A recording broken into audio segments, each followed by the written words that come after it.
श्रापित है वो इंसान जरा की है इंसान पे भरोसा रखना। हालेलुया। हमें जरूरत है कि हम पूर्ण भरोसा, संपूर्ण भरोसा किस पर रखें? परमेश्वर पर रखें। कि हम किसी इंसान का कोई भी काम करें तो किसी इंसान का सहारा ना लें। तो जो जब इंसान का सहारा लेता है उसका बोया गया बीज, उसका कोई भी काम है वो क्या होता है? निष्फल होता है। वो कभी भी फल उगता नहीं, वो कभी भी फलदायक नहीं होता। यदि मैं इंसान पर भरोसा रखता हूँ और इंसान के चलाए हुए चलता हूँ, यदि मैं परमेश्वर की आज्ञा के अनुसार चलता हूँ, उसकी विधियों के अनुसार चलता हूँ, तो मैं कभी भी इंसान पर भरोसा न रखूँ। हालेलुया। सो परमेश्वर का वचन हमें ऐसे बताता है कि यदि हम बोते हैं तो हमारे खत्ते जो है, हमारे खेत जो है हरे भरे रहते हैं। वो हमेशा फल फल फल फल फल फलते रहते हैं। हालेलुया। तो यदि हम ऐसी जगह बोते हैं यहाँ पर फल ना हो तो उसका कोई फायदा नहीं। यदि हम एक जीवित चर्च जहाँ हलवाई की हुई जगह पर बोते हैं तो वहाँ से हमें आस होती है कि हम क्या गेहूँ को या धान को या मक्की को निकाल सकते हैं। हालेलुया। तो यदि हम बंजर जमीन में ही लगाएं तो वहाँ पर हमें कुछ न मिले, तो ऐसा हो सकता है? बाइबल में लिखा कि जब इसहाक अकाल पड़ा, इसहाक उस देश को छोड़ने पर था, तो परमेश्वर ने उसको यही कहा कि तू यहाँ पर ही हलवाई कर और तू गेहूं को काटेगा, जो भी फसल तू लगाएगा वो काटेगा। सोचो, बिना बरखा बिना मोटर लगाए कुछ हो सकता है? उग सकता है? हो सकता है। किसके द्वारा? परमेश्वर के द्वारा। तो उसने इसहाक ने ऐसा ही किया। बंजर जमीन में उसने क्या किया? बोया और उसने 100 गुना काटा। यदि अगर हम आज काट नहीं रहे तो सोचो हमारे जीवन में कितनी कमियां हैं। अगर हम काट नहीं रहे, फलदायक भूमि में भी लगाकर, यहाँ पर हर साल 2 बार हलवाई होती है, वहाँ पर भी लगाने के बाद अगर हमारी फसल नहीं उग रही तो इसका मतलब हम कुछ ना कुछ छोड़ रहे हैं। हालेलुया। अगर मैं काम करके जहाँ कुछ बो के किसी को बता देती हूँ तो उसका भी उगना व्यर्थ है, क्योंकि वो उग नहीं सकता कभी। जैसे हम पिछले दिनों में पढ़ा कि कुछ भी करें गुप्त रीति से करें। तो कुछ भी बोए खुशी के साथ बोए, दुखी होकर मत बोए। कि परमेश्वर के वचन में लिखा जो खुशी के साथ बोता है परमेश्वर उससे प्रेम करता है। कितने जन जानते हैं कि परमेश्वर जब मैं खुशी से आनंद से बोती हूँ, जब बोता हूँ तो परमेश्वर मेरे बोने को देखता है। जो कुछ भी मैं बोता हूँ मेरे बोने को क्या करता है? वो देखता है। अगर मैं कोई किसी के साथ बात भी कर रहा हूँ, जहाँ कुछ भी कर रहा हूँ, तो वो उसकी आंखें उसके कान हमेशा पृथ्वी की ओर लगे रहते हैं कि चाहे हम किसी की बात करें या किसी की ना करें, चाहे कोई भी काम करें, परमेश्वर की आंखें यदि हम पाप भी करें, गलत फोन में देखें, तो वहाँ पर भी परमेश्वर हमें देख रहा है कि मैं क्या देख रहा हूँ और क्या नहीं देख रहा। हालेलुया। तो अगर हम इसहाक की बात करें तो उसने 100 गुना काटा, तो आज हम क्यों 100 गुना नहीं काट रहे? इसका हम देखेंगे रीजन कि हमारे जीवन में क्या कमी है कि हम भोग भी रहे हैं, हम भ्रमण में भी आ रहे हैं, हम सारे नियम को कहीं ना कहीं पूरा कर रहे हैं, फिर क्यों? अगर मेरे जीवन में पवित्रता आई नहीं तो मैं आत्मा में नहीं बढ़ सकती, मैं प्रभु यीशु मसीह को नहीं देख सकती, उसके पवित्र आत्मा को नहीं पा सकती, ज्ञान भाषा को नहीं पा सकती। यदि क्या मेरे जीवन में पवित्रता आई नहीं, मेरे जीवन में यदि पवित्रता आई नहीं तो मैं कोई भी काम करूँ वो असफल होगा, कोई सफल नहीं। हालेलुया। तो वचन कहता है कि उसने हालेलुया। तो कितने जन चाहते हैं कि मैं 100 गुना काटूं, अपने हाथों को ऊपर उठाएं। हालेलुया। हम सभी जन चाहते हैं कि हम 100 गुना काटें, लेकिन हम परमेश्वर के वचन को तोड़ मरोड़ के पूरा करते हैं तो हमारे जीवन में वो 100 गुना ब्लेसिंग, 100 गुना जो आशीष हम चाहते हैं वो नहीं मिल पाती। इसीलिए बाइबल कहती है कि तुम अपने आप को जांचो, अपने आप को परखो और खुशी के साथ, कोई दबदबा नहीं, कोई कुड़कुड़ा के नहीं, कोई ऐसा करके नहीं कि मैंने इतना बोया या मैंने इतना किया या मैं ये क्या कर रहा हूँ या मैं वो कर रही हूँ, ऐसी बातें किसी के साथ मत करें। हालेलुया। तो यदि हमारे द्वारा किसी को ठोकर लगी, किसी को ठेस लगी, हाय उस पर जिसके द्वारा ठोकर लगी, जिसके द्वारा ठेस लगी। तो वचन कहता है कि यदि भेंट भी करनी हो, बाइबल में लिखा है कि यदि तुम्हें भेंट भी करनी हो तो सबसे पहले अपने रूठे हुए भाई को, जो तेरा भाई या पड़ोसी या तेरा कुछ भी लगता है, उसको मना के आ, उसके साथ सहमति करके आ, उसके साथ प्रेम से व्यवहार करके आ, क्षमा मांग के आ, तो उसके बाद आके अपनी क्या भेंट देना। फिर तेरी भेंट क्या होगी? स्वीकार होगी। यदि तू अपने भाई को या बहन को या किसी भी व्यक्ति को ठोकर लगा के आया, ठेस पहुंचा के आया, गुस्सा करके आया, विरोध करके आया या कोई भी ऐसी बात करके आया है, तो यहाँ पर ही तेरी भेंट रखकर वेदी पर जा और अपने भाई के साथ, अपनी बहन के साथ सहमति मेल मिलाप करके आ, उसके बाद भेंट करा। तो यदि हम ऐसा नहीं करते तो हमारी भेंट भी बेकार है कि वो कभी स्वीकार नहीं होगी। यदि आप कहें कि हाँ, अगर मैं ऐसा भी कर रही हूँ, मैं पीछे से कुछ बात कर रही हूँ, आगे से कुछ बात कर रही हूँ, तो भेंट भी मैं बड़ी मतलब ऐसे दे रही हूँ कि किसी को कोई पता नहीं। सोचो, परमेश्वर इस जगह देख नहीं रहा। अगर मैं ऐसा करूँ तो परमेश्वर मुझे देख नहीं रहा। बाइबल में लिखा है जब दाऊद नाच रहा था, झूम रहा था परमेश्वर की आत्मा से, तो उसकी पत्नी जो राजा की बेटी थी, उसकी पत्नी राजकुमारी, वो खिड़की से देखती है अपने पति को, जो राजा था, एक प्रजा को संभालने वाला, उसकी देखरेख करने वाला, वो नाच रहा है परमेश्वर की हजूरी में। तो वो स्त्री अभी मन में ही सोच रही थी कि ये कितना बेकार व्यक्ति है, ये नाच रहा, डांस कर रहा है इसको कोई इतनी अकल कि ये प्रजा के सामने नाच रहा है। लेकिन वो मसीह में, प्रभु यीशु मसीह में लवलीन था, लेकिन परमेश्वर को ये बात बुरी लगी। अगर आप बाइबल पढ़ते होंगे तो आपने कभी पढ़ा होगा,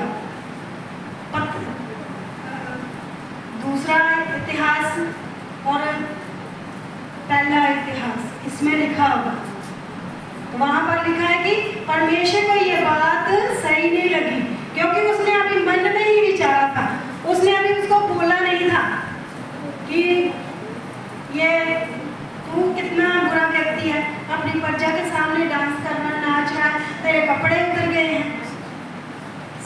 अभी उसने अपने मन में ही सोचा था। सोचो, अगर हम जो बातें कर देते हैं, वो जो उल्ट फेर की बातें होती हम जब कर देते हैं, तो वो कभी वापस आ जाती। वो परमेश्वर नहीं सुन रहा। हालेलुया। वो परमेश्वर सुनता है ना। तो फिर हम इंसान को देके इंसान का न्याय करते हैं, परमेश्वर देखा नहीं न्याय करते। तो परमेश्वर को ये बात अच्छी नहीं लगी, वो सारी जिंदगी बांझ रही, उसके कोई बेबी नहीं, कोई बच्चा नहीं, वो बांझ ही मर गई। तो सोचो, अगर हम परमेश्वर के घर में आते हुए, जहाँ कुछ कहीं भी जाते हुए कोई भी बात करते, तो क्या परमेश्वर हमें नहीं देखता? परमेश्वर हमें नहीं सुनता? और एक जगह पर लिखा हुआ है मलाकिया की किताब में, जब मसीह लोग बातें करते हैं तो परमेश्वर कान लगाकर उनकी क्या करता है? क्या करता है? कान लगाकर क्या करता है? सुनता है।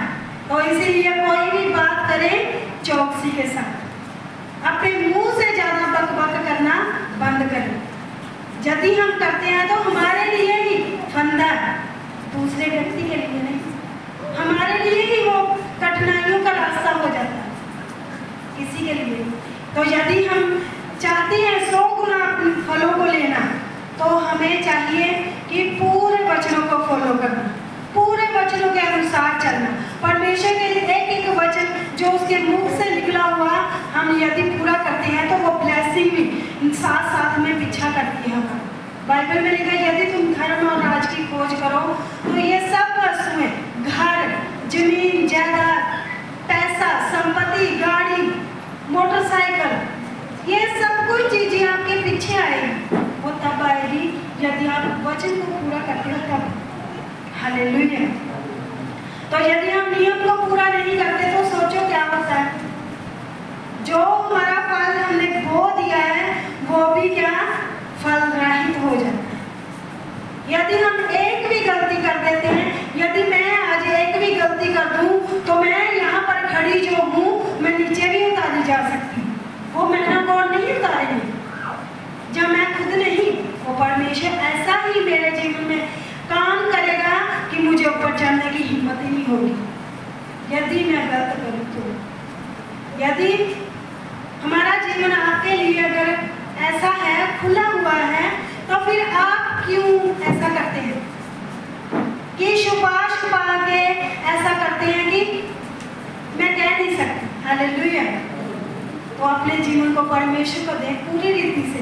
परमेश्वर आपको यदि थोड़े में आप वफादार हैं तो आप बहुते में भी वफादार ठहरा जाएंगे। हालेलुया। सुसमाचार में एक वचन है कि वहां पर लिखा हुआ कि एक किसान था जो वो बाहर चला गया और उसने अपने जो उसके नौकर थे उनको उसने काम दिया, उनको कुछ कुछ संपत्ति सौंपी, एक को 2 और एक को 5 और एक को 1। तो जो वफादार थे उनको परमेश्वर ने डबल ब्लेस किया। उनको कहा आप पुत्र तू मेरे सभी मेरे साथ क्या हो, आनंदित में मेरे साथ सौभागी हो। और जिसने वो जो संपत्ति जो सिक्का दिया गया था, जो सिक्का दिया गया था, एक ने डुबा दिया। उसने कहा मुझे पता था मेरा मालिक कठोर है और वो यहाँ पर नहीं बोता वहाँ पर भी काटता है। तो यदि हम वो कठोर व्यक्ति बन चुके हैं तो आज अपने आप को जांचें, बोले परमेश्वर से कि परमेश्वर मैं यदि मेरा मन कठोर है तो मेरे मन को तू परमेश्वर खोल कि मैं तेरे कामों को करूं। हालेलुया। तो यदि हम कठोर रहते हैं तो परमेश्वर हमसे वो पद वो जगह छीन लेता है। जैसे हम जानते हैं कि यहूदा से ज्योति जो था वो चेलों में से एक था, लेकिन उसका पद क्यों खोया गया? क्योंकि वो शैतान के बहकावे में आ गया, शैतान की बातों में आ गया। हालेलुया।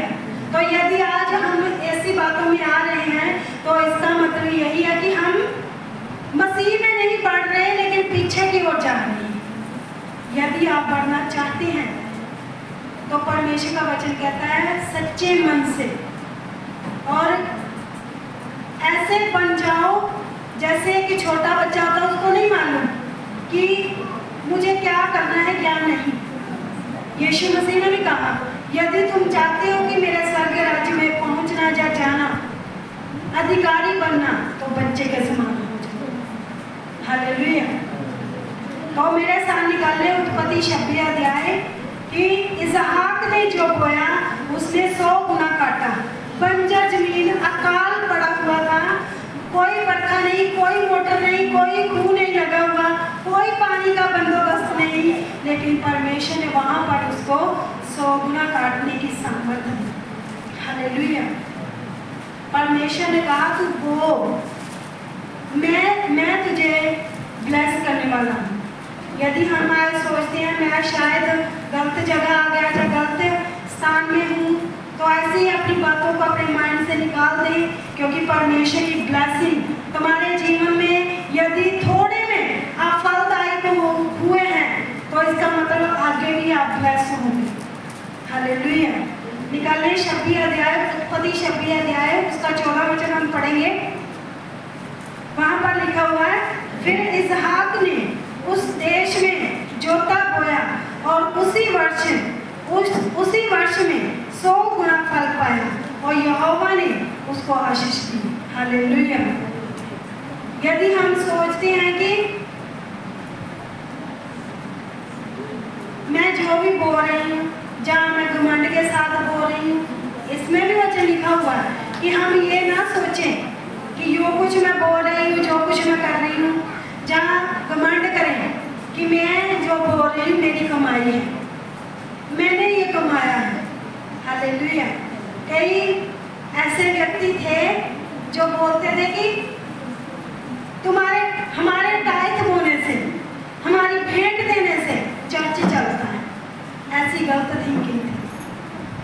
लेकिन याद रखें, जिस परमेश्वर ने मैन ऑफ गॉड को ठहराया है, वो ही उसका बंदोबस्त भी करता है। हर एक बात में, हर एक काम में, हर एक, चाहे वो कोई भी बात हो, चाहे आने की बात हो, चाहे जाने की बात हो, चाहे बढ़ने की बात हो, चाहे रुकने की बात हो, चाहे पहनने की बात हो, चाहे खाने की बात हो, सब बातों में यदि आप अटल हैं मसीह के वचनों में कि मेरे ही कारण ठोकर का कारण ना बनूं, तो अपने आप को जांचिए। आज बोले परमेश्वर से, यदि मैंने किसी को, मेरे द्वारा ठोकर लगी, मेरे द्वारा किसी को ठेस पहुंची है, तो परमेश्वर मुझे क्षमा कर और मेरी भेंट को स्वीकार कर। 100 गुना ब्लेस होने का मतलब एक एक वचन को पूरा करना। इसहाक ने एक भी बात नहीं टाली, ये नहीं बोला परमेश्वर यहाँ पर तो बरखा नहीं है, अकाल पड़ा हुआ है, बंजर जमीन है, मैं कैसे करूँगा। उसने कोई बहाना नहीं बनाया। उसने नहीं कहा मेरे लिए तू परमेश्वर में बंदे लगा के खूब खोद लेता हूँ, वहाँ से पानी लगा लूँगा। नहीं कहा मेरे लिए मोटर का प्रोवाइड कर, मेरे लिए ऐसा सोता उत्पन्न कर कि मैं अपनी फसल उगा सकूं। नहीं, उसने भरोसा किया किस पर? यहोवा परमेश्वर पर। उसने क्या काटा? हम पढ़ेंगे, उसने क्या काटा? 100 गुना काटा। तो परमेश्वर ने उसको आशीष दी और उस देश में वो सबसे अमीर और सबसे ऐसा व्यक्ति हो गया।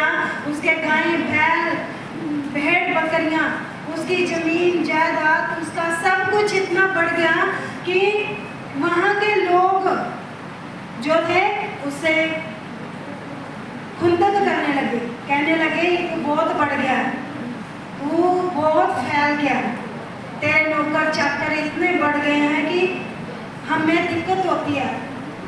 उनके चरवाहे और उनके चरवाहे, उस देश के चरवाहे और इसहाक के चरवाहे ऐसे कुछ लड़ाई झगड़ा करने लगे।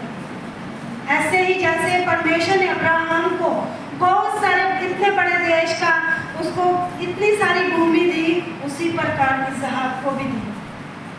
तो यदि हम चाहते हैं हम अपने अब्राहम इसहाक की आशीषों को लें, तो अपने आप को परमेश्वर में पूरा समर्पित कर दें, पूरा अर्पण कर दें, सिर से लेकर पांव तक उसके वचन के अनुसार कोई काम न करें, वचन के बिना कोई काम न करें, सब कुछ उसके वचन के अनुसार करें। तो आप देखना अपने घर में एक फलदायी बूटा होंगे, जिसके ऊपर इतने फल लगे होते हैं कि वो बूटा कई बार लग जाता है। ऐसे आप ब्लेस होंगे यदि आप वचन को पूरा करते हैं। तो कोई बहाना नहीं, कोई ऐसी बात नहीं, कोई ऐसा नहीं धूप आ जाता है, ऐसी है, ऐसा बात है। यदि हम पास्टर को या मैन ऑफ गॉड को जहाँ उसकी फैमिली में किसी भी व्यक्ति को मना करते हैं, तो हम अपनी आशीष को मना करते हैं किसी भी बात में। अगर चाहे वो कहीं जाना हो, तो चाहे कुछ भी हो, घर में बुलाना हो, तो यदि हम मना करते हैं, इसका मतलब है कि हम अपनी आशीष को भोग कर बैठे हैं। यदि हम कहते हैं हाँ आई एम रेडी, मैं तैयार हूँ, मैन ऑफ गॉड क्या कहता है?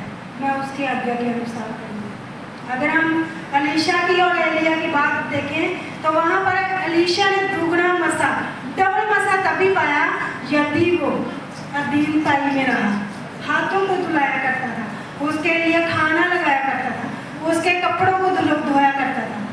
लेकिन आज हम कह देते हैं कि हम कलीसिया का कर लेंगे लेकिन मैन ऑफ गॉड का नहीं। सोचो ब्लेसिंग आपकी किसमें है, मैन ऑफ गॉड में या कलीसिया में? हालेलुया। यो जन कहता है कि मेरी जो आशीष है कलीसिया में है तो वो कभी भी ब्लेस नहीं होगा। तो जो जन कहता है मेरी ब्लेसिंग एक मैन ऑफ गॉड में है, परमेश्वर के दास के साथ है, तो हाँ वो बढ़ेगा, जरूर बढ़ेगा। आज नहीं कल वो जरूर चमकेगा। हालेलुया। हम भी चमके हैं, इसीलिए चमके क्योंकि हम सब बातों को करके आए हैं और जो बातें नहीं करने वाली उनको छोड़ के भी आए। इसीलिए इस जगह पे हम खड़े और गर्व के साथ बोलते हैं कि परमेश्वर ने मुझे और मेरे परिवार को और पास्टर जी को ब्लेस किया और डबल मसा दे के हमें ब्लेस किया और आज वो इस्तेमाल कर रहे हैं। अगर आप लोग इतनी जलन रखते हैं कि परमेश्वर तेरा काम मेरे द्वारा भी हो, आप भी लंगड़े चला सकते हैं, आप भी सब कुछ कर सकते हैं, आप भी ले हैंड ब्लेसिंग दे सकते हैं, यदि आप जलन रखें परमेश्वर को काम करने की, परमेश्वर की महिमा करने की, उसके साथ खड़े होने की, मैन ऑफ गॉड के साथ खड़े होने की। अगर हम कहें कि हम यहाँ पर बहुत सारे ऐसे काम हैं जो करने वाले हैं, अगर हमारे पास फंड हो तो हम करें।